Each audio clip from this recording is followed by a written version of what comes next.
Star à domicile revient ce vendredi sur TF1 pour offrir une surprise à 4 fans de Clara Luciani, Gims, Soprano et Julien Doré. Il y a un peu plus de 20 ans, l'émission avait organisé plusieurs dizaines de caméras cachées pour filmer la rencontre unique entre un fan et son idole. Parmi elles, il y avait celle de Raphaël, Solène et Colette. Tous les trois reviennent pour 20 minutes sur ce moment qui a marqué leur vie. 2 décennies plus tard, l'émotion est toujours palpable pour certains d'entre eux.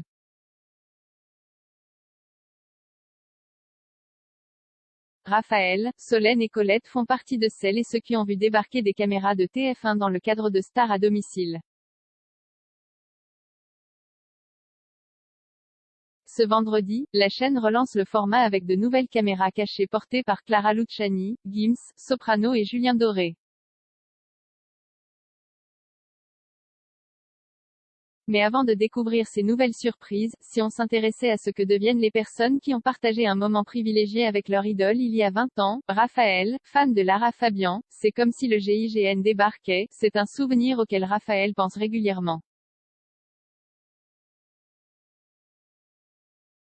J'ai toujours les frissons rien que d'en parler, sourit-il. Lors du vernissage d'une exposition de ses photos, le jeune homme âgé de 20 ans à l'époque voit débarquer son idole, Lara Fabian, cachée derrière un poster à son effigie.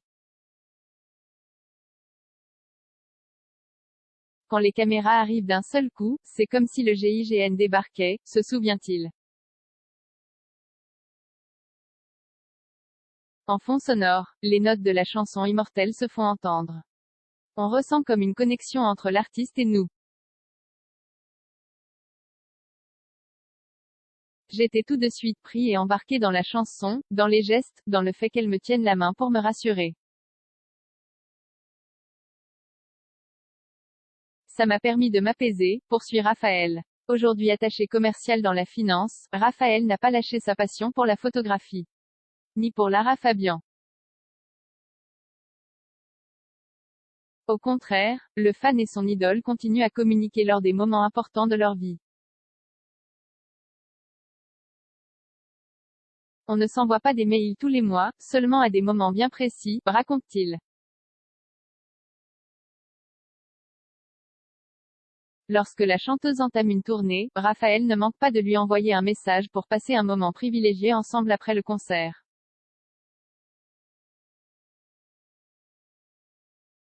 Elle le fait depuis 20 ans et on voit vraiment qu'il s'est passé quelque chose ce soir-là entre elle et moi, dit-il.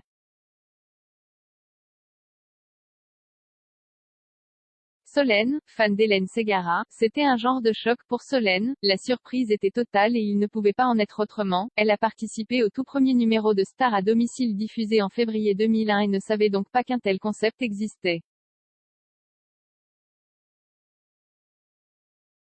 Alors qu'elle assiste à un cours de danse sur le rythme de Elle, tu l'aimes, son artiste préféré Hélène Ségara ouvre la porte pour lui chanter ce titre les yeux dans les yeux.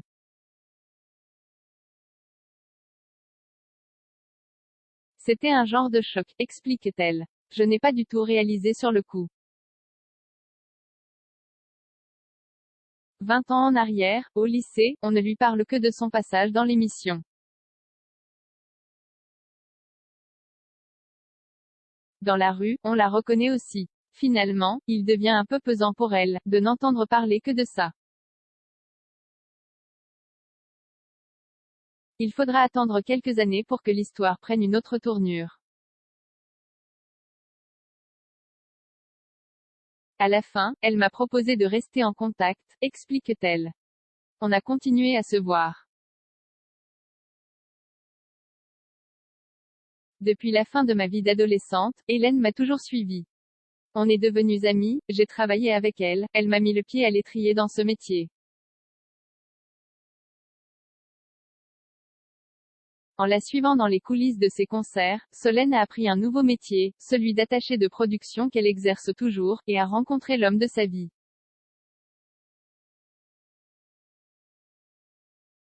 Au quotidien, elle accompagne des artistes mais plus Hélène Ségara, qui a changé de tourneur. Je ne suis plus fan d'elle depuis longtemps, sinon ça n'aurait pas marché, raconte Solène. Notre regard a évolué, on a pu baser notre relation sur de l'amitié. Ça n'empêche pas que j'aime ses chansons et la qualité de son travail. Depuis le tournage en 2001, Solène n'a jamais revu les images. Le public, lui, la reconnaît encore parfois, même 20 ans plus tard. Colette, fan de Sheila, il y a 2 ou 3 trucs qui m'avaient un peu surprise. Aujourd'hui encore, Colette se souvient très bien de la soirée où elle a rencontré son idole. Censée surveiller ses petits-enfants, elle reçoit un coup de fil de sa belle-fille qui la prévient que Sheila est au restaurant dans lequel elle dîne. Quelques minutes plus tard, la chanteuse débarque chez elle. Aussitôt, elle se blottit dans ses bras. C'était mon rêve donc j'en ai profité. Elle était là rien que pour moi, jubile-t-elle. Bien que la surprise fût entière, il y a bien 2 ou 3 trucs qui avaient étonné Colette, notamment la présence d'un homme présenté comme un collègue de son fils. À chaque fois que je faisais un pas, ce monsieur me suivait. Je me disais tiens, c'est bizarre, pourquoi le copain de Fabrice me suit comme ça tout le temps? Je n'ai pas été chercher plus loin, rit-elle. Vous l'aurez compris, ce monsieur avait une caméra cachée sur lui. Lorsqu'elle revoit les images de temps à autre, Colette pleure comme je pleurais quand Sheila était là. Aussi fan d'elle qu'à l'époque du tournage de Star à domicile, la retraitée continue à aller au plus grand nombre possible de ses concerts et précommande tous ses disques. Quand je vais à un concert, je lui fais dédicacer le programme. On se parle toujours 5 minutes, indique-t-elle. Comme les rois mages en Galilée, elle suit des yeux l'étoile de son idole. 0 commentaires 12 partages partagés sur Messenger, partagés sur Facebook, partagés sur Twitter, partagés sur Flipboard, partagés sur Pinterest, partagés sur LinkedIn, envoyé par mail, sauvegarder une faute. Imprimé.